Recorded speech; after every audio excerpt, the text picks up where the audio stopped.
On peut commencer. Ouais, il est quand même... Non, not sure yet. I think, je crois qu'on peut. Cool. Ben, je suis contente de vous voir tout le monde et bienvenue à notre session. Je vais commencer par dire que Ottawa est bâti sur un territoire non cédé de la nation Anishinaabe-Algonquin. Les peuples de la nation Anishinaabe-Algonquin vivent sur ce territoire depuis des millénaires. Leur culture et leur présence l'ont enrichi et l'enrichissent toujours. L'Alliance canadienne pour mettre fin à l'itinérance rend hommage à toutes les Premières Nations, à tous les Inuits et à tous les Métis, de même qu'aux précieuses contributions passées et présentes sur cette terre. Aujourd'hui, on va avoir André Leroux, coordonnateur en insertion et maintien en logement de la Maison du Père, qui va présenter avec Catherine Frappier, coordonnatrice à la réinsertion sociale à la Maison du Père. Et ensuite, il va avoir Georges Johanna, directeur pour le service prévention et diversion pour la mission Oldbury, et Marie Henninger, directrice adjointe de la liaison de services de prévention pour la mission Oldbury. Merci. On va commencer par vous deux. Allez-y.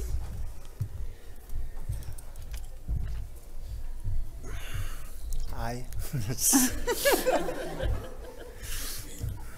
Donc, bonjour tout le monde. Comme Floriane a dit, moi c'est Catherine Frappier, je suis la coordonnatrice du programme de réinsertion sociale à la Maison du Père. Ça fait maintenant 13 ans que je travaille à la Maison du Père.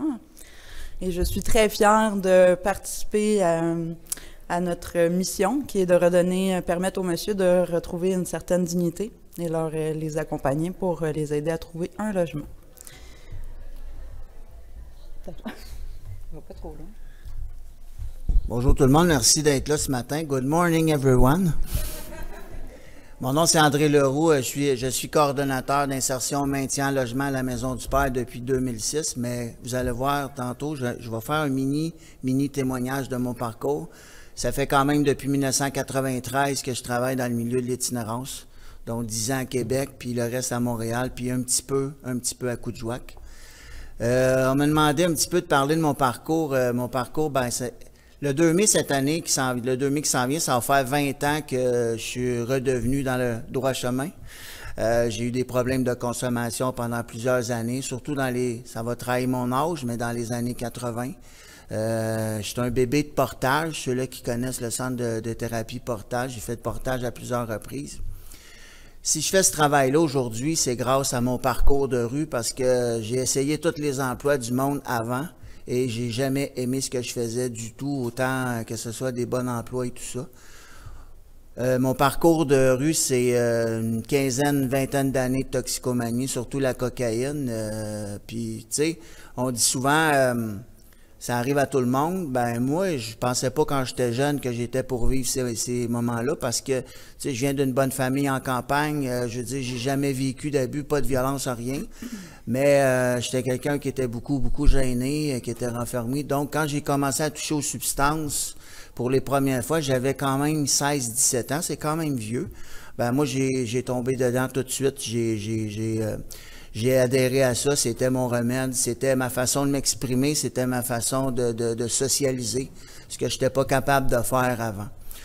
Fait que ce que vivent les hommes aujourd'hui dans la rue, ben je l'ai vécu. J'ai été des années, comme j'ai dit, il y a 20 ans, moi, je suis arrivé à la Maison du Père comme un usager, client, une personne qui avait besoin d'aide. Mais avant ça, j'avais travaillé 10 ans à Québec, donc j'étais déjà intervenant. Tu sais, on peut être un médecin et avoir des problèmes de consommation, ça touche tout le monde, là. Alors, quand j'ai cogné à la Maison du Père le 2 mai 2004, ben, il y a des gars qui m'ont dit dans la file, André, tu t'en viens travailler? Non, je m'en viens dormir ici parce que l'itinérance à travers le Québec, hein, ça se promène. Donc, je suis arrivé à la Maison du Père et Dieu merci, tu sais, la Maison du Père, oui, je me suis sauvé la vie, mais la Maison du Père m'a aidé à me sauver la vie. Puis c'est grâce à eux que je travaille aujourd'hui dans le domaine que je suis présentement, tu sais. Accueil inconditionnel. Puis dans ce temps-là, on n'avait pas tous les continuums. On n'avait pas tous les continuums qu'on avait, mais c'est ça. Fait que depuis ce temps-là, je travaille auprès des personnes en situation d'itinérance, puis j'adore ça. Bref.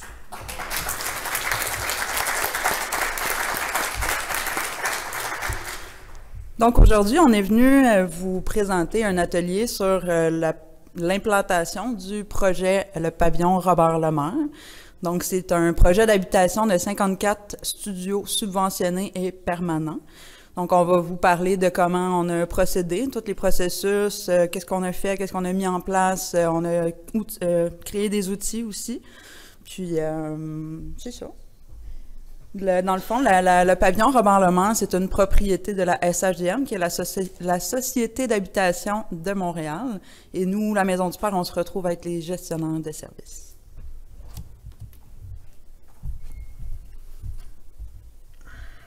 Là, c'est ici, hein? Non, ici. On va vous parler un petit peu de monsieur, parce que c'est quand même un personnage important dans le projet Pavillon Robert Lemaire. Monsieur Robert Lemaire, c'est un homme d'affaires qui a travaillé plus de 30 ans chez Air Canada. Il est décédé en 2023-2019.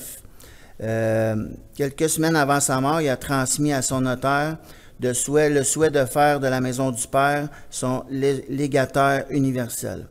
Madame Lynne Guévremont, qui était sa grande amie, Lynne Guévremont, une grande amie de monsieur, a été mandatée pour gérer la succession et voir au respect des bonnes volontés de son ami. Madame Guévremont était là à l'ouverture, elle était là pendant la construction, elle était beaucoup présente afin de s'assurer que le projet soit bien à terme, mais aussi c'était le désir sincère de monsieur Lemaire de poursuivre l'œuvre et d'être investi à fond. Fait que merci à eux. C'est encore à toi. Pardon? OK. C'est encore à toi. Début de la construction. Je veux parler du début de la construction de Lemaire. L'avantage qu'on a eu, puis la grande force qu'on a eue, c'est que moi, comme coordonnateur, j'ai été impliqué. On nous a laissé la latitude. Ça, c'est un gros travail d'équipe, autant de la direction de la maison que les gestionnaires qui étaient là sur place, les contracteurs. On m'a permis d'assister à l'évolution de la construction. Ce qui m'a permis de comprendre, OK, on est rendu à telle étape. C'est ce qui m'a permis de comprendre et de bien informer les futurs locataires qui s'en venaient parce que les locataires attendaient depuis très longtemps cet emménagement qu'on va vous parler tantôt. Fait que, tu sais, moi, j'ai de la misère à poser un tapis, là, mais j'ai eu la chance de comprendre, de connaître, OK, il y a des délais, pourquoi il y a des délais, puis ça me permettait de bien informer nos messieurs. Donc, comme vous pouvez voir aussi sur la ligne du temps, de mars 2023 à mai 2023, 8 mois avant la remise des clés du bâtiment. C'est un temps qu'on a utilisé pour créer différents outils qu'on avait besoin pour la bonne gestion du projet. Donc, entre autres, comme on peut voir ici, on a créé la grille de priorisation qui, pour nous, c'était comme une façon d'évaluer un peu les participants qu'on rencontrait. Donc, une fois qu'on terminait l'entrevue, on remplissait la grille de priorisation qui était basée, en fait, sur les critères d'admissibilité qu'on avait mis en place. Donc, c'était comme un système de pointage, comme vous pouvez voir. Donc, plus le pointage était élevé, plus la personne correspondait le mieux possible aux critères d'admissibilité. C'est sûr qu'on visait des gens qui avaient quand même un bon taux d'autonomie pour assurer quand même un bon niveau de réussite puis éviter de mettre des gens en échec. Parce que si une personne est en échec dans un logement subventionné, bien malheureusement, la personne se retrouve pénalisée. Donc, c'est encore plus long après ça avant d'avoir accès à du logement subventionné. Donc, pour nous, c'est quand même important que de ne pas pénaliser ces hommes-là, donc de favoriser vraiment une bonne sélection des candidats.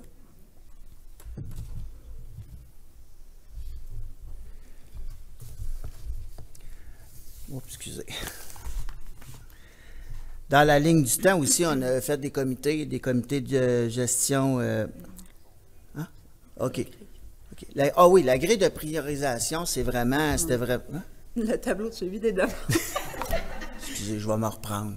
Le tableau de suivi des demandes, ça permettait vraiment, premièrement, de bien se communiquer ensemble, de s'assurer que toutes les demandes étaient bien gérées, bien traitées, qu'ils s'en allaient au bon endroit. Parce qu'à un moment donné, on se perdait là-dedans, puis les demandes s'en allaient un peu partout. Fait que la grille des demandes, bien, ça nous a aidé à nous stabiliser, puis à faire en sorte qu'aucun candidat n'a été laissé pour compte, puis tout le monde a été rencontré. Ça nous aidait vraiment à nous organiser, savoir où est-ce qu'on en était. Puis c'était un tableau qu'on utilise encore aujourd'hui dans notre continuum de services de la Maison du Père. Pour toutes les demandes d'admission du continuum de services, chaque service a son propre tableau, puis on peut facilement faire un suivi. Puis tous nos services internes de la Maison du Père ont accès à ce tableau-là. Donc, quand ils font une demande, ils peuvent eux-mêmes faire le suivi de la demande, savoir où elle en est. Savoir si la demande a été traitée, si la personne a été rencontrée, si la personne a passé dans les comités logement. Donc, c'est vraiment un outil de travail indispensable pour niveau organisationnel. On a eu 120 demandes reçues sur 54 résidents. Donc, toutes les demandes ont été traitées, rencontrées ou soit communication par téléphone. Donc, tout le monde a eu des retours concernant les demandes.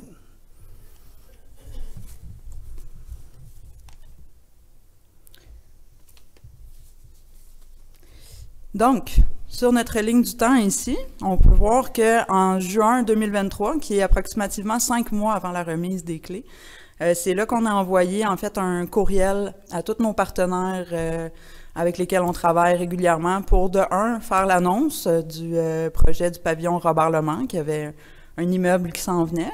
Puis en même temps, on en a profité, nous, pour se moderniser un petit peu à la Maison du Père, faciliter l'accessibilité aux demandes d'admission aux différents services. Donc, c'est là qu'on a créé l'accès pro. Donc, à partir de juin, en fait, toutes les demandes pour les différents services du continuum de la Maison du Père étaient accessibles par l'accès pro, comme on peut voir ici. Donc, il y a des raccourcis pour l'accès santé, la prévention, la réinsertion sociale, insertion, maintien en logement et la résidence Jet-de-Sèvres. Donc, quand on clique sur un de ces onglets-là, ça nous amène directement vers un vidéo explicatif du service, puis les documents nécessaires pour faire la demande d'admission. Donc, les critères d'admissibilité, la demande, tout se fait en ligne.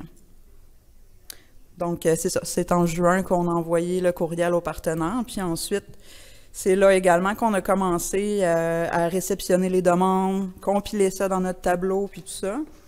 Puis on s'est très rapidement aperçu qu'on avait tout avantage à s'organiser. On s'est rendu compte qu'il y avait beaucoup de travail à faire, beaucoup de tâches à accomplir.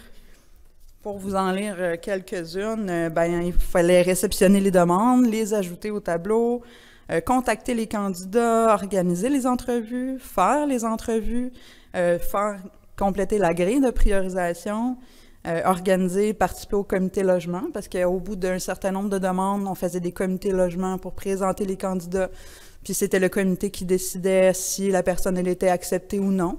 Quand la personne elle correspondait pas nécessairement aux critères, donc si on revient à la grille de priorisation de tout à l'heure, on s'engageait à trouver une alternative de référencement pour cette personne-là qui correspondait pas aux critères du pavillon Robert-Lemans, ce qui était quand même beaucoup de travail, ça aussi, mais on s'était engagé à le faire, puis c'était important pour nous.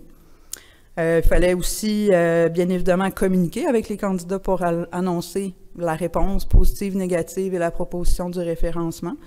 Il fallait également rassembler les documents nécessaires pour l'OMHM, l'Office municipal d'habitation de Montréal, numériser tout ça, envoyer ça avec l'OMHM. C'était quand même beaucoup de travail administratif. Ce qu'on a fait aussi, on a fait un comité avec les gestionnaires de la SHDM pour le suivi et l'évolution des travaux réactivés face aux demandes. Bonne communication. La sensibilisation du projet avec les habitants, le commerçant, ça, c'était vraiment ce qui a été gagnant pour nous. C'est que le maire arrive dans un quartier, on avait déjà des gens qui nous appelaient. « Ah, c'est quoi? Ça va être un refuge? Ça va être quoi? Ça va être ça? » Fait que de faire un comité, de faire une porte ouverte, d'inviter les partenaires, les citoyens, ça a tout changé la mentalité. À partir d'aujourd'hui, depuis l'implantation des comités, il y a un numéro de téléphone, puis en plus, ce que ça fait, c'est que les citoyens comprennent ce qui se passe, puis ils s'échangent. Il y a un citoyen à côté qui a un jardin, puis il vient nous porter, je vous le dis, vient nous porter des légumes, puis les gars, ils ont accès au jardin. Alors ça, c'est une preuve comme quoi que le projet cohabitation égale communication égale venez nous voir, on va vous voir. Il y a même des magasins, ça c'est important, des magasins d'artisanat qui nous donnent des meubles. Est-ce que vos gars auraient besoin de ça? Est-ce qu'il y a des locataires qui auraient besoin de ça? Fait que c'est ça qui a fait la force. Le projet a été aussi présenté à différents partenaires. On a fait des rencontres dans nos services internes, mais aussi nos partenaires, pour expliquer le projet. On n'a pas juste envoyé le courriel non plus. On est allé sur place, on s'est déplacé, on a discuté avec nos différents partenaires, expliqué vraiment les profils de gens qu'on recherchait, puis comment on voulait en fait travailler là, dans le projet. Donc, 1er novembre fut finalement la date butoir de « on a reçu les clés, les travaux étaient terminés ». On était très contents. Le 24 novembre, ça a été l'inauguration avec du bâtiment avec les invités partenaires principaux, organisant ensuite des visites de logement pour les futurs locataires. Ça, ce qui a fait la force, puis ce que moi, j'ai jamais vu dans ma vie comme travailleur, c'est que les gens qui avaient été sélectionnés, les hommes qui avaient été sélectionnés, avaient le choix. Sur rendez-vous, ils s'en venaient, puis ils venaient choisir leur studio. Tu sais, là, normalement, toi, tu vas avoir le studio 204. Maintenant, tu veux-tu sur le bord de la rue, tu veux-tu en arrière? Fait que ça, là, ça a été vraiment apprécié au point que des hommes qui sont rentrés, quand ils ont dit « j'ai le droit de visiter », ben oui, si tu veux pas lui, tu veux lui, c'est toi qui décides. Il y a des gens qui avaient quand ils ont rentré, ils avaient la larme à l'œil de savoir que ça va être mon chez nous, que j'ai le droit de choisir. Ce qui n'arrive pas très souvent dans une démarche, tu sais. Puis le 4 décembre, ça a été les premiers en pleine tempête de neige. Pleine tempête de neige, je faisais moins 40. Premier 10 déménagements. Il n'était pas question qu'on remette au lendemain. Les gars, ils attendaient ça depuis des mois et des mois. Alors, on a travaillé en équipe, les fourgonnettes de la Maison du Père, les partenaires qui déménageaient, il y a des hommes qui déménageaient, par exemple, Mission Bon Accueil, OBM, etc. Tout le monde s'en venait, on a tous travaillé ensemble afin que les gars intègrent leurs appartements. Et comme vous voyez ici, c'est un de nos participants qui a évidemment un très grand sourire d'emménager enfin dans son chez lui. Je veux juste préciser un petit détail, mais tu sais, les délais de construction, la vie étant comme elle est, il y a certains messieurs, tu sais, qui étaient dans l'attente qu'on a pris dans notre service à la réinsertion sociale. Tu sais, on s'est quand même organisé, tu sais, pour pas les laisser tomber. On les a pris chez nous en attendant le déménagement, vu qu'il y avait des délais, tout ça. Donc, ça a rendu, en fait, l'attente un peu plus longue pour certains. Donc, le sourire est encore plus révélateur parce qu'ils étaient vraiment très contents d'intégrer enfin leur chez eux. Une autre précision, en fait, les déménagements, on y allait stratégiquement par groupe de 10 personnes pour faciliter justement l'intégration, pour qu'on puisse prendre le temps avec eux, qu'ils soient bien intégrés, on les accueille chez eux, remise des clés, signature de bail. Pour nous, c'était quand même important, c'était un moment important pour eux autres. Fait qu'on voulait avoir vraiment le temps, de prendre le temps avec eux, là.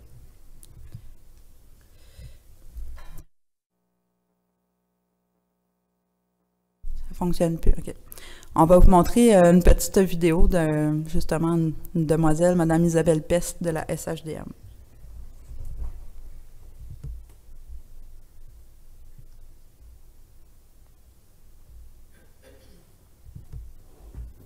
Bonjour, je travaille pour la SHDM, Société d'habitation et de développement de Montréal, qui possède et qui gère plus de 5200 logements abordables.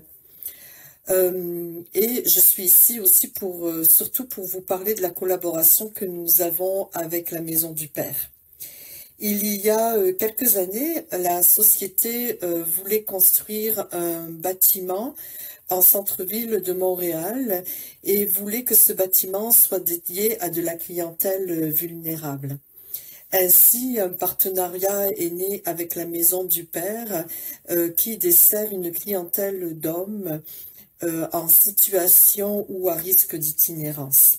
Alors, pendant toute l'élaboration du projet, nous avons travaillé en grande collaboration avec la Maison du Père pour s'assurer que l'immeuble répondrait aux besoins opérationnels, mais surtout aux besoins de la clientèle desservie. Le bâtiment a été livré à la fin de l'hiver 2023. Et là où je peux dire que la gestion de Maison du Père a vraiment été exemplaire. C'est à la rapidité à laquelle les 54 logements ont été occupés par de nouveaux locataires. Ce qui m'a marqué pendant ce processus, c'est vraiment qu'on sentait que l'humain était au cœur de la mission de cet organisme.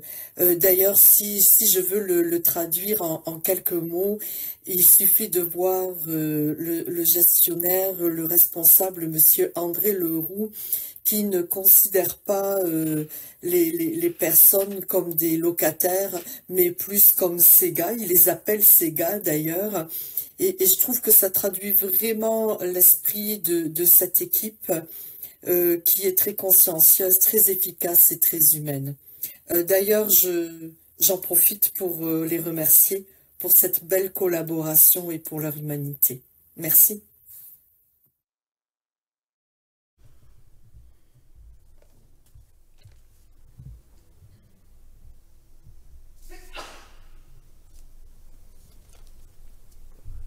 C'était toi? C'est moi? C'est moi. Excusez.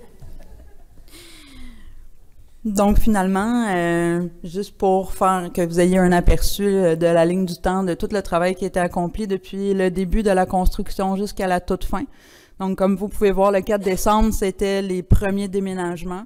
1er février, tout le monde était chez eux et emménagé, installé, tout le monde était content. Donc, ça a été beaucoup de travail, mais ça en a vraiment valu la peine. Donc, en septembre, on avait déjà 60% en fait des dossiers prêts. Les gens étaient prêts déjà à déménager. Donc, c'est vraiment, c'est pas de leur faute, là, mais les délais de construction, tout ça nous ont amené quand même début décembre. Mais c'était important pour nous de préciser que déjà en septembre, on était prêts, nous autres. Puis, un petit chiffre quand même intéressant, depuis l'ouverture du pavillon roman, depuis l'année dernière, c'est 98% de taux de réussite de maintien en logement.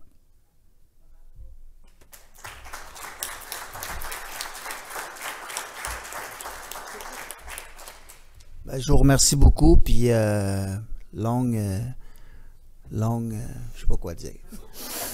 T'as pas une job? Ah oui, il a dit aussi c'est important de s'entraider, de se donner un bon coup de main. Merci beaucoup. Merci Catherine, merci André. Et maintenant, Jean-Johanna et Marie Henninger.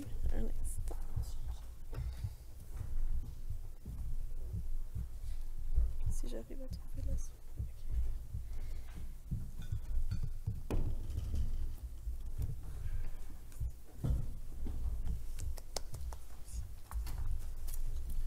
Alors bonjour tout le monde. Je suis très content de voir toute cette écologie montréalaise qui est là. L'objectif de ce matin, c'est vraiment de vous expliquer un peu notre tentative vis-à-vis de la prévention de l'itinérance. Donc tout le monde fait dans la prévention de l'itinérance, mais notre objectif ce matin, c'est d'être capable de vous présenter une perspective qui se rajoute à l'ensemble des perspectives qui existent à l'échelle montréalaise. Donc, la mission Bury existe depuis à peu près 135 ans et c'est uniquement à l'intérieur des 3 dernières années que nous avons développé un service de prévention. Donc 3 ans et on est là ce matin vous parler d'un projet qui existe depuis 3 ans. Donc, si vous voulez, la matrice de la prévention, ça a été créé de toutes mains entre Marie Henninger et moi. L'objectif, c'est vraiment d'être capable, je vais faire attention de ne pas tomber, c'est de voir ici les 3 premières étapes.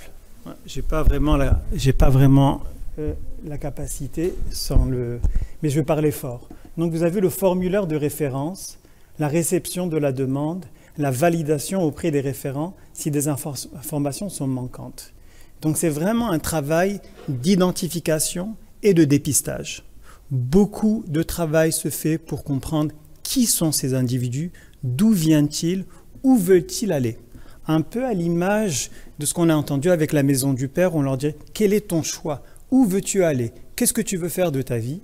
Ici, à l'intérieur de l'étape 1, 2, 3, on a vraiment des courtiers, des gens qui vont essayer de comprendre et d'identifier le besoin. Donc le formulaire de référence n'est pas intrusif, il cherche uniquement à comprendre d'où vient cet individu qui est à risque d'itinérance. On fait la demande, mais aussi on la reçoit, ça veut dire qu'on fait une analyse rapide pour mieux comprendre à quoi on a affaire au niveau des dimensions psychosociales de l'individu et de savoir si effectivement cet individu qui rentre dans un contexte de prévention ou sinon est-ce qu'il rentre dans un contexte d'itinérance. Et finalement, la troisième étape, c'est de voir s'il y a des informations qui sont manquantes. Un élément qui est fondamental et qui a changé ma vie, parce que ça fait près de 20 ans que je travaille en itinérance, c'est que cette étape n'est plus une étape qui est initiée par l'intervenant, mais c'est une étape qui est à deux voies. Ça veut dire qu'on demande à l'individu de nous remettre l'ensemble de la documentation. Et là, nous, on travaille une relation qui est beaucoup plus symbiotique. Comment s'assurer que l'individu soit au rendez-vous de nos attentes, mais en même temps, comment nous, on est au rendez-vous de leurs attentes. Dès qu'on comprend qui est l'individu, quels sont ses choix, où veut-il aller en termes de logement, là, on commence par une rencontre d'évaluation. La rencontre d'évaluation se fait dans un environnement neutre. Ça veut dire dans un café. Elle ne se fait pas dans un refuge. Elle ne se fait pas autour d'un bureau. Elle se fait autour d'une rencontre avec un café. Et là, on discute. Qu'est-ce que tu veux? Encore une fois, on essaye de comprendre, mais on ne rentre pas dans une logique d'intervention. On rentre dans une logique, on va vous l'expliquer avec un peu plus de détails, de courtage social. Quelle est ta prochaine étape? Et finalement, dépendamment des cas de figure, ça peut prendre quelques semaines, quelques mois. On a encore 3 ans, là, on a encore beaucoup à apprendre. Et dans certains cas, presque 1 an pour être capable de placer un individu dans le contexte d'un logement. Alors voici le courtage, avec quelques images quand même assez simples. Vous avez d'un côté un réseau, qui sont les robinets qui sont toujours ouverts de l'itinérance. Et vous avez de l'autre côté un autre réseau, qui est le réseau qui est beaucoup plus lumineux, qui est le réseau du logement. Logement abordable, coopératif, logement communautaire, la liste est très longue. Et notre rôle, c'est vraiment cette petite personne au milieu, c'est le courtier. Ce n'est pas un intervenant. Oui, il a peut-être au début une histoire d'intervenant, mais son rôle, c'est d'être capable de faire le lien, de court-circuiter le système pour être capable d'amener des individus directement vers le contexte du logement. Donc l'idée, c'est que ces personnes sont référées vers des individus qui, eux, vont comprendre qu'il y a un potentiel de court-circuiter le réseau de l'itinérance, et nous, on les rencontre. Et à partir de ce moment-là, on fait ce travail de trajectoire pour les amener vers du logement. Donc, quels sont vos besoins? Qu'est-ce que vous cherchez à faire? Dans quel quartier est-ce que vous voulez habiter? Dans quel type de logement vous voulez habiter? Et là, à partir de ce moment-là, on cherche à faire vraiment ce lien. Il y a des rencontres qui sont hebdomadaires pour savoir qui sont ces individus, mais aussi quel type de placement on est capable de faire. Il y a d'autres projets comme le projet Ancrage, il y a d'autres projets au niveau des sorties carcérales qu'on a développées avec le YMCA. Il y a aussi une entente que nous avons signée avec Praïda au niveau des demandeurs d'asile. En date d'aujourd'hui, nous avons signé autour de 35 ententes de collaboration, dont une avec la Maison du Père. Et notre objectif, c'est de continuer de construire cet accès coordonné, mais très individualisé, lié à la question de la prévention. Je cède la parole à ma collègue. Bonjour, merci. Donc je vais prendre le relais. Donc comme Georges vous l'a dit, on développe différents projets, programmes de prévention. Et aujourd'hui, on va s'attarder, vraiment détailler 2 de nos programmes, Porte-Clés et Passerelle. Je vais commencer par le programme Porte-Clés. Alors le programme Porte-Clés, c'est quoi? C'est un projet pilote de prévention de l'itinérance qui a été conclu entre l'Office municipal d'habitation de Montréal et le service de prévention de la mission Albury. L'objectif, en fait, c'est prévenir les évictions d'un public particulier, donc les locataires des HLM, habitations à loyer modique à Montréal. La durée du projet pilote est de 12 mois. Ça a commencé en octobre 2023. On arrive au bout de la première année. Le programme, c'est quoi? En fait, c'est l'accompagnement par une intervenante spécialisée prévention qui va accompagner ces ménages à risque d'éviction. Donc l'intervenante s'appelle Laurine, elle n'est pas là aujourd'hui, elle fait un travail formidable. Voilà. Les principes du projet, c'est bien sûr s'unir dans la lutte contre l'itinérance, réduire les évictions au sein des HLM. On sait qu'une personne qui a un logement subventionné, qui se fait évincer, va être barrée pendant plusieurs années et donc retrouver un logement du même type va être très compliqué. Donc c'est vraiment éviter ces évictions, rechercher des solutions communes auprès de l'OMHM et des locataires. L'OMHM fait quand même tout en œuvre pour éviter les évictions là. On arrive vraiment en dernière ligne, quand il n'y a plus de solutions, ce que je vais détailler après, pour pouvoir les accompagner, réduire bien sûr les tensions et faire une collaboration active avec les organismes communautaires. Je vois beaucoup de collègues là d'organismes communautaires à Montréal. Donc voilà, c'est vraiment dans cet esprit-là, pour bien sûr un maintien harmonieux dans les lieux. Oui, c'est moi qui slide. Mise en œuvre, comment en fait ça se concrétise? En fait, il y a un repérage, un dépistage, comme l'a dit Georges avant, fait par l'OMHM et le milieu communautaire le plus rapidement possible. Une fois que la référence est faite, il y a une intervention rapide et personnalisée de l'intervenant de prévention avec l'outil IRIS qui est développé par le CREMIS. L'outil IRIS, je vais le lire parce que c'est long, je connais par cœur, mais au cas où. Instrument de repérage et d'identification des situations résidentielles instables et à risque. C'est un long titre pour un questionnaire assez simple, 6 questions fermées, non intrusives, qui vont permettre de donner des indices d'instabilité résidentielle. C'est un questionnaire qui aborde les dimensions telles que l'historique résidentiel, la stabilité financière ou encore le réseau social. Les 6 questions vont en fait donner un nombre de points qui va se traduire en un code couleur qui va du vert au rouge, qui va permettre de définir une mesure d'acuité psychosociale. L'acuité psychosociale, c'est simplement l'intensité de suivi qui va être donnée à la personne. Si la personne est à haut risque d'instabilité résidentielle, il y aura un suivi soutenu, fréquent. En fait, on va miser sur la pré- et la post-éviction. L'objectif, bien sûr, l'après-éviction, le maintien harmonieux dans les lieux. C'est vraiment notre objectif de base, ce qu'on cherche à faire, que la personne reste dans son logement. On va bien sûr faire un développement d'un plan d'accompagnement rapide pour préserver le logement. Toujours dans cette logique d'acuité, donc pour empêcher la désaffiliation. On peut par exemple faire les démarches psychosociales comme un plan budgétaire, si la personne a des difficultés à payer le loyer, mettre en place une fiducie ou arrimer avec les services adaptés. Si la personne ne peut être maintenue dans son logement, par exemple que le délai est trop court pour qu'on intervienne ou qu'il n'y a pas de solution, on va alors miser sur la post-éviction. On va alors utiliser le courtage social en prévention, ce qu'a expliqué Georges tout à l'heure, en faisant une orientation et un arrimage rapide vers un logement transitionnel. Donc tout ça toujours dans l'esprit d'éviter les services d'urgence. Encore une fois, si à nouveau il n'est pas possible de réorienter la personne, on va alors accompagner la personne dans un service de l'hébergement d'urgence et bien sûr continuer le suivi soutenu avec elle jusqu'à ce qu'elle trouve une solution. Des chiffres, puisque les chiffres c'est assez parlant, surtout que là on arrive au bout de la première année.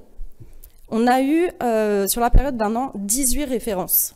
L'objectif c'était d'avoir entre 10 et 15 référencements. On a actuellement 13 suivis encore en cours et on a fermé, clôturé 5 dossiers pour les raisons qui sont évoquées ici.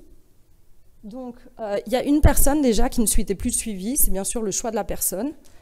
Il y a eu 3 clôtures qu'on dit positives, c'est-à-dire que la stabilité résidentielle a été et maintenant voilà, la personne est en stabilité résidentielle. C'est sûr que quand on est à cette étape-là, nous on propose à la personne d'éventuellement, on lui laisse bien sûr notre numéro de téléphone et on s'assure de faire un suivi dans les 6 mois pour être sûr que tout va bien, parce que c'est bien d'intervenir en cas de crise. Mais c'est sûr que voilà, on veut s'assurer que pour la suite, tout se passe bien. On peut voir que la majorité des cas, c'est pour non-paiement de loyer. Donc ça, c'est vraiment la majorité. Et on a d'autres cas comme insalubrité, encombrement, en risque d'éviction.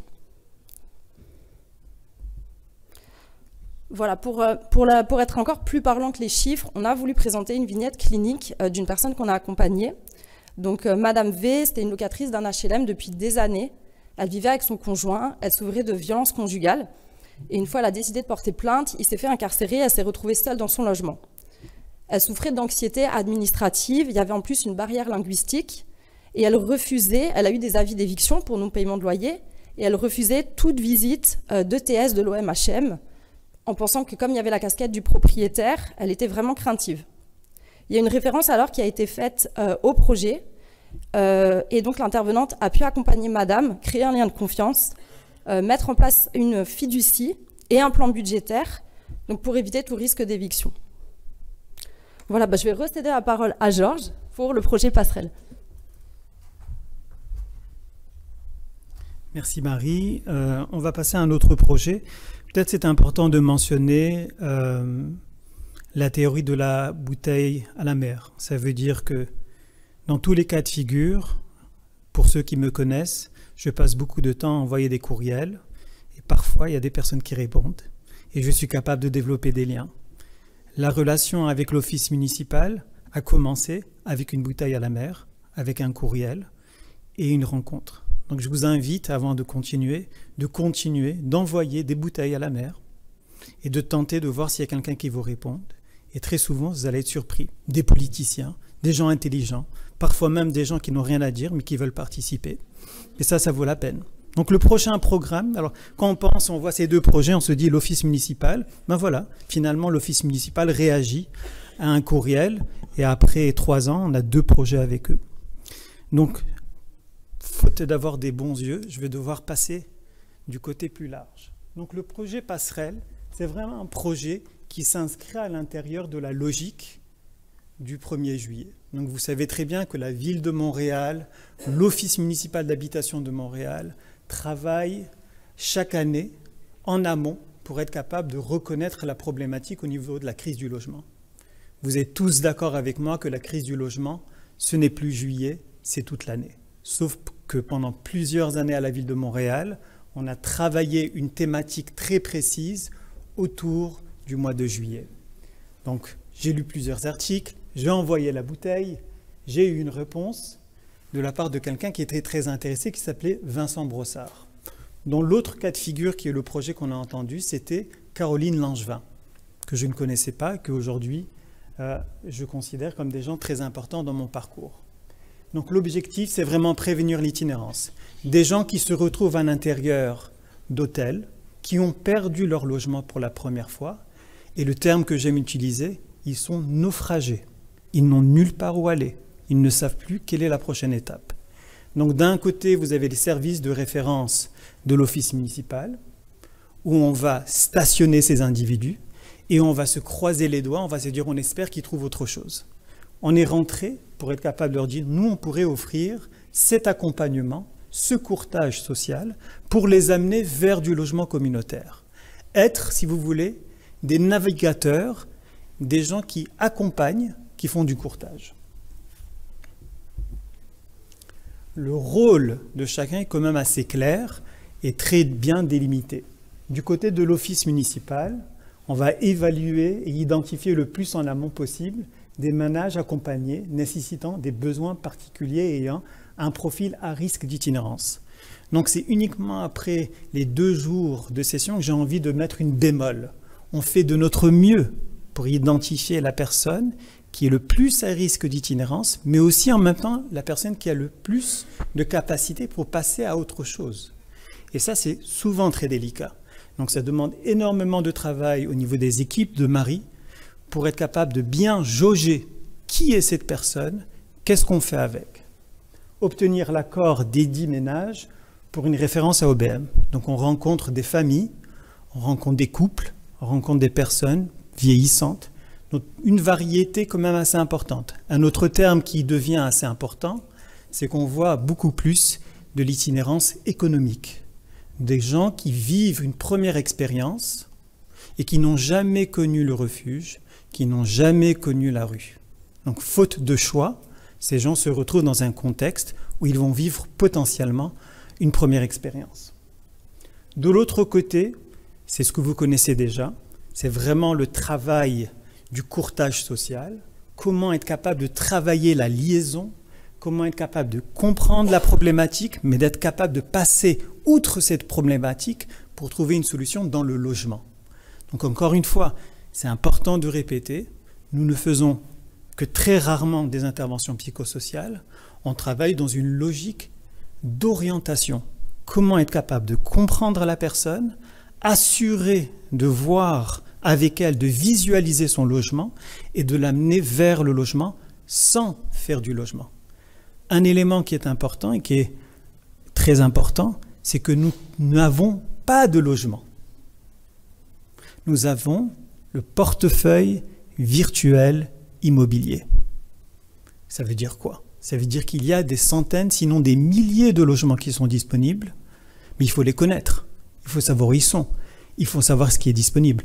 Et là, je rends toute mon énergie en termes de remerciements au niveau de Marie et de son équipe, qui passent leur temps à faire des appels, des courriels, pour savoir qu'est-ce qu'il y a de disponible, et d'être capable de faire ce courtage.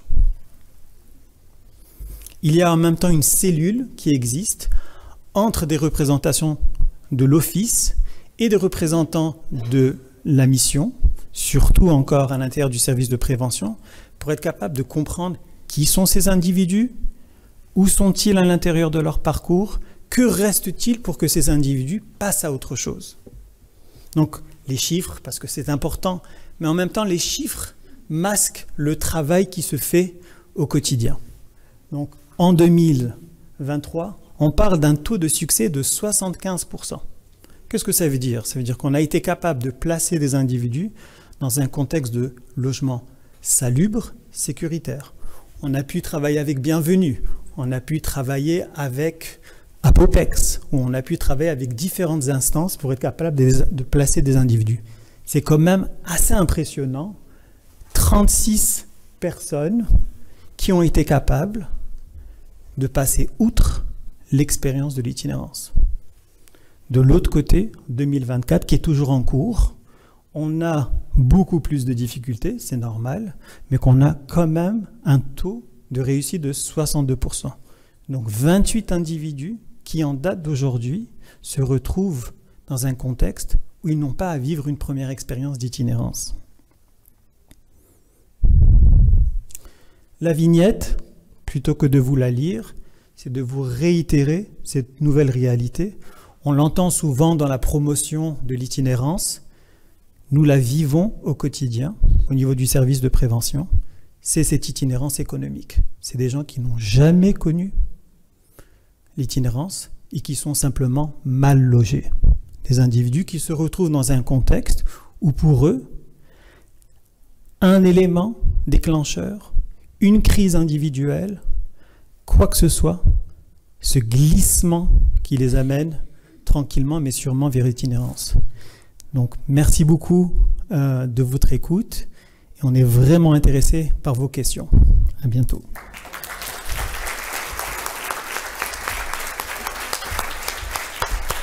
Merci Georges, merci Marie. Et c'est ça, maintenant on va ouvrir ça aux questions. And we'll also take questions in English. I'll do my best to translate if needed. Vous pouvez lever la main et quelqu'un va venir avec un micro si vous avez des questions.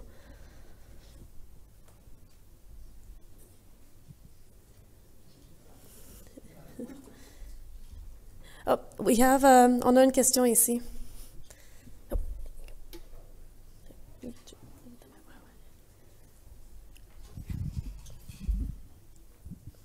Bonjour, merci pour vos deux exposés. Je serais curieuse pour le taux de rétention de 98% du maintien en logement. C'est vraiment impressionnant. Je me demandais quels étaient les services que vous avez mis autour des personnes pour que ça fonctionne à cette capacité-là. Can we get the microphones on the table, please? Vas-y. 2. Ah, OK. Bien, ce qu'on a fait aussi, c'est que ce qu'on s'est assuré, c'est les gens qui avaient besoin de support, de services, soient déjà accompagnés d'un organisme ou d'un autre.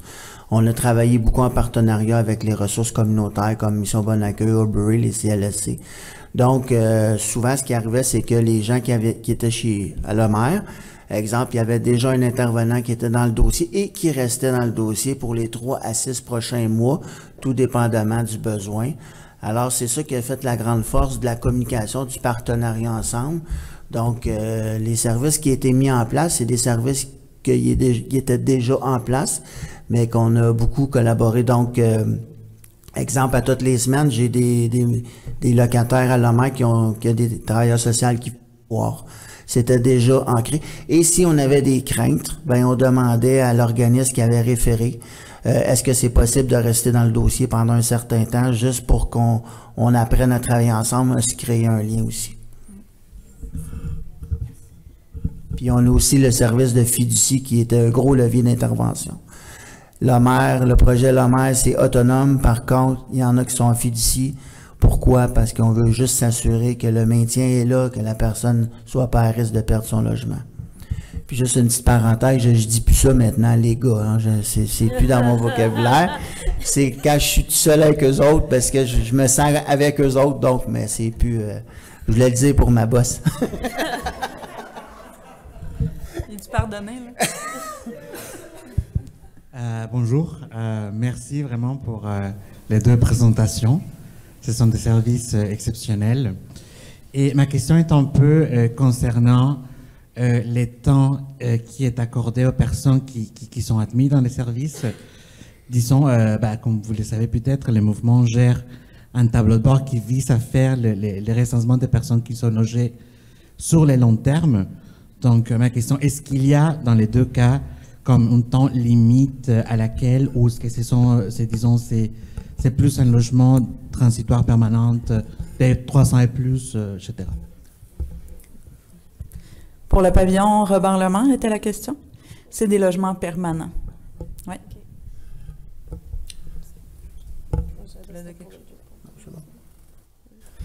Ben, c'est vraiment le contexte. C'est où la personne décide d'habiter. Elle peut se retrouver dans une coop, comme elle peut décider de se retrouver dans un logement communautaire. C'est elle qui décide. Donc ce choix lui appartient et elle est informée avec ses rencontres avec l'intervenant courtier pour être capable de savoir qu'est-ce qu'il cherche à avoir. Donc c'est lui qui trace son chemin. Il ne s'impose pas, il décide de son choix. Et juste en termes de temporalité, c'est vrai qu'on a des personnes qu'on accompagne et on trouve vraiment facilement, rapidement une solution de logement. On a eu des personnes qu'on a accompagnées 10 jours et on a trouvé. Mais actuellement, on a des personnes, ça fait plus d'1 an, c'est toujours en cours. Il y a des documents qui manquent, il y a des logements qui ne sont pas disponibles. Donc c'est vraiment variable d'une personne à l'autre. Je vais juste rajouter, c'est pour ça. Allô? C'est pour ça aussi notre grille de priorisation, de s'assurer de ne pas mettre personne en échec. Il y a des enjeux au niveau de l'Office municipal d'habitation, au niveau du bail, parce que maintenant, le Robert-Lemare, c'est des bails, donc régie du logement.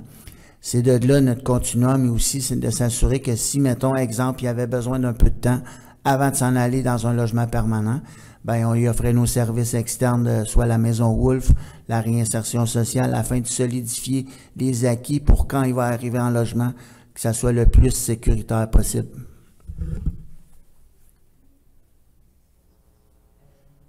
Je pense qu'il faut que je parle, puis là, ça fait... Ah, OK, donc il arrive. Merci beaucoup, Marie-Sophie Banville, consultante en habitation. Je découvre un peu plus vos organisations. D'habitude, je suis plus du côté logement abordable, social, donc vraiment, je suis très impressionnée par ce que vous faites. J'ai 2 questions. Pour la Maison du Père, peut-être, j'aimerais vous entendre sur l'intérêt... peut-être les avantages, les inconvénients, comment les locataires de la maison Robert-Lemare vivent le fait d'être tous ensemble. Est-ce que certains aiment l'effet de gang? Est-ce que d'autres auraient préféré peut-être justement, je sais pas, j'aimerais vous entendre un petit peu là-dessus. Bref, les modèles qui condensent versus les modèles qui disperseraient un petit peu plus dans les quartiers pour les situations de logement. Puis pour la mission Old Brewery, c'est une question un peu plus technique, mais le cas dont vous parliez tout à l'heure, Georges, tu sais, cette espèce de moment de bascule où une personne qui a toujours été à risque, mais qui était capable de se loger à un moment donné, accepte d'aller vers des ressources en itinérance, puis là, soudainement, il y a l'univers des PSL qui s'ouvrent, il y a comme d'autres ressources qui n'étaient pas accessibles avant. Je serais comme vraiment intéressée de vous entendre un peu plus sur ce moment de bascule-là, au niveau comme administratif. C'est quoi les nouveaux horizons qui se mettent en place pour ces personnes-là qui acceptent, entre guillemets, d'aller plus vers des ressources en itinérance, alors qu'avant, peut-être essayer de s'en sortir par elles-mêmes ou avec des solutions de dormir sur des divans, etc. Donc, voilà. Puis merci vraiment encore là, pour vos présentations. Pour la Maison du Père, on a un volet aussi, c'est le programme L'Envolée. C'est 16 personnes qui sont dans des logements à travers l'île de Montréal. Ça ressemble un peu au projet PLM. Fait que ce qu'on entend aussi à la mer, c'est une bonne question parce c'est pour ça qu'on essaye de rester le plus discret possible, l'autonomie de la place, parce que il y a quand même des gars qui me disent des locataires. Je dis plus ça, hein? Il y a quand même des locataires qui me disent, quand ils nous voient trop souvent parce qu'il y a un intervenant sur place, je me sens encore comme à la Maison du Père, puis il y en a, ça le dérange pas tant que ça, mais ils le nomment. Il y en a d'autres qui se sentent vraiment en sécurité parce qu'on a quand même des gens qui sont là, qui sont quand même fragiles mais contrôlés. Donc, eux, c'est rassurant pour eux. Mais oui, il y a quelques commentaires du fait que j'ai encore l'étiquette de la Maison du Père de coller, puis parce qu'il y a beaucoup de gens à la mer qui travaillent, qui sont vraiment autonomes, qui ont commencé à travailler à temps plein, puis ils ont leur vie, ils ont leur famille, ils ont leur conjointe aussi.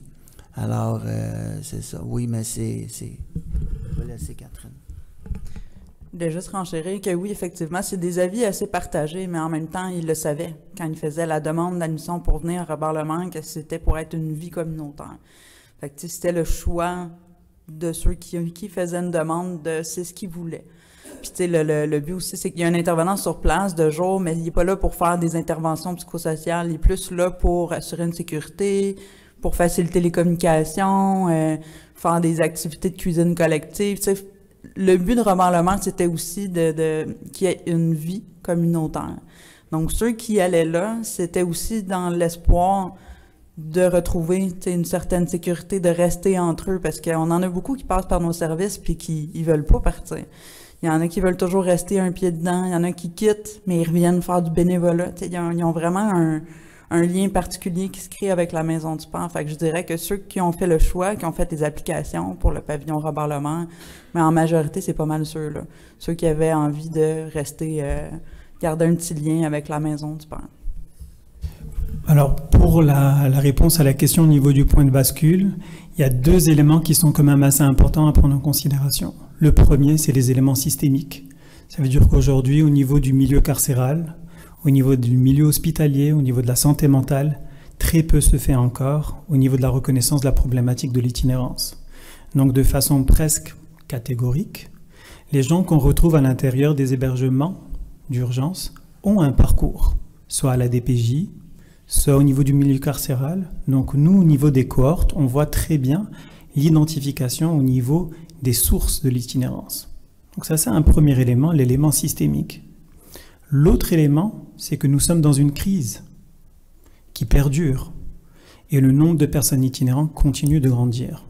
Donc le volume d'individus fait en sorte que notre service reçoit de façon constante un flux d'individus qui se retrouvent dans l'entre-deux.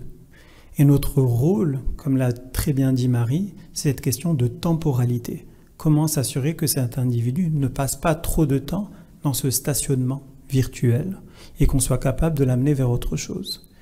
Donc, dans un cas, c'est le système, c'est les structures qui font en sorte que rien n'a vraiment changé, sinon qu'on s'enfonce au niveau des racines de l'itinérance. Et de l'autre côté, vous avez une problématique au niveau de la crise du logement qui amplifie le nombre d'individus qui se retrouvent à chercher des ressources alternatives.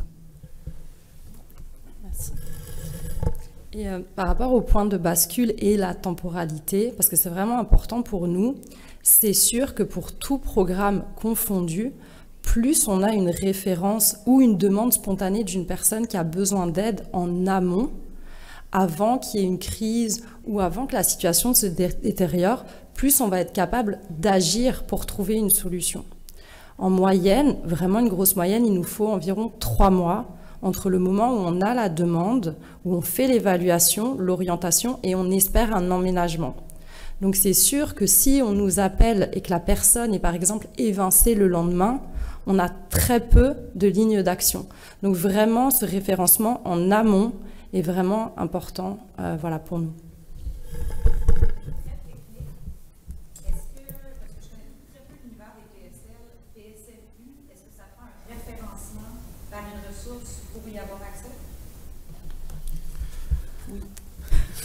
Ouais.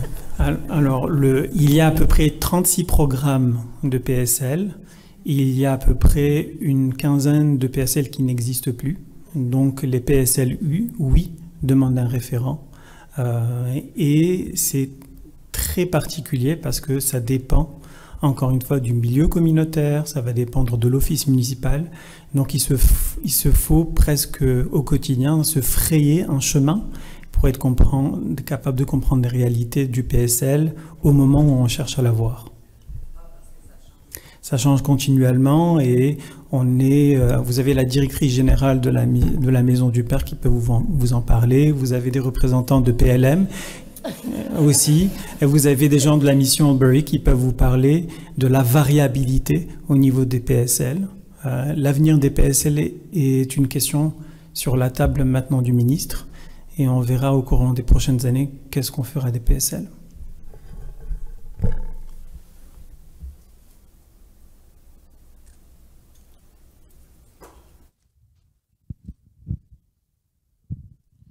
Je vous préviens, André va m'en vouloir, mais c'est pour les gars.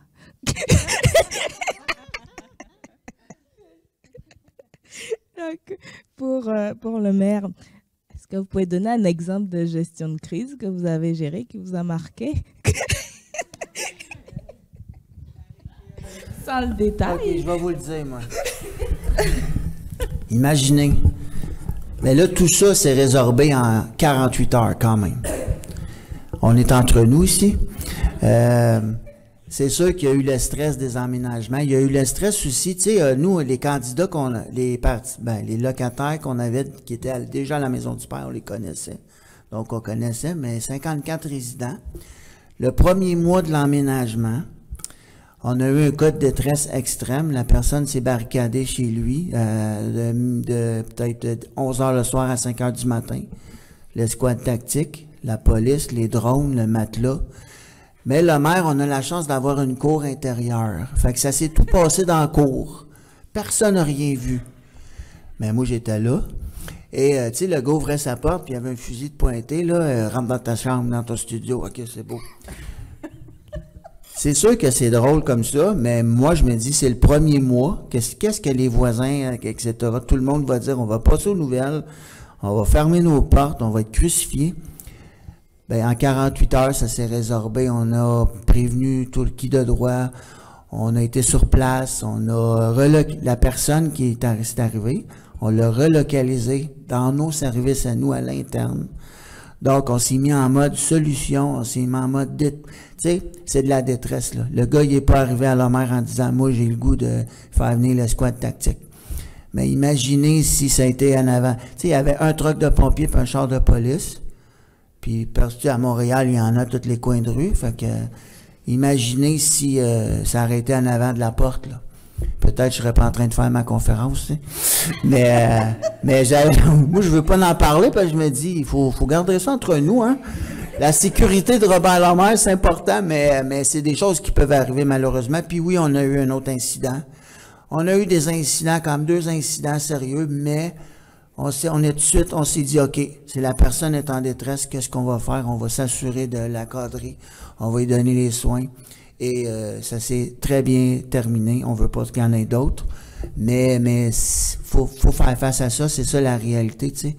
Moi, je dis toujours, les gens qui viennent à Robert Lemaire, c'est pas parce qu'ils mangeaient des muffins. c'est parce qu'ils ont un parcours de vie, ils ont eu des situations X. Oui, c'est des logements autonomes, mais c'est des gens, c'est des gens qui doivent être supportés, encadrés, malgré que c'est l'autonomie aussi. Fait que, voilà. Puis, ceci est une belle histoire qui s'est bien terminée. Mais tout ça pour dire que on a une rapidité d'intervention et de, tu sais, moi, là, c'est sûr, j'ai ça à cœur, fait que je me déplace. Il arrive de quoi dans la nuit, je suis là, on va tout de suite communiquer avec nos gestionnaires, notre direction. On va communiquer avec les ressources en lien avec la personne qui a eu besoin d'aide. Fait que c'est un travail qui se fait vraiment en partenariat, puis ensemble, on trouve des solutions. Puis qu'est-ce qui est bon, c'est on n'est pas tout seul. La personne qui a eu besoin d'aide, ben, il y a des intervenants, exemple, d'une mission qui sont venus le rencontrer. On a fait un plan d'intervention ensemble. Puis aujourd'hui, la personne, elle va super bien. Elle est dans le service de la Maison du Père. Puis elle nous remercie à chaque jour. Puis c'est ça. Fait que merci Jaël, parce que c'est une belle histoire. Une pas belle histoire, mais une belle histoire qui se termine bien avec tout l'encadrement puis l'aide on s'est donné ensemble pour mettre en premier plan la personne qui est en détresse. Et il y a eu aussi, non, c'est pas vrai. Je mange pas des muffins.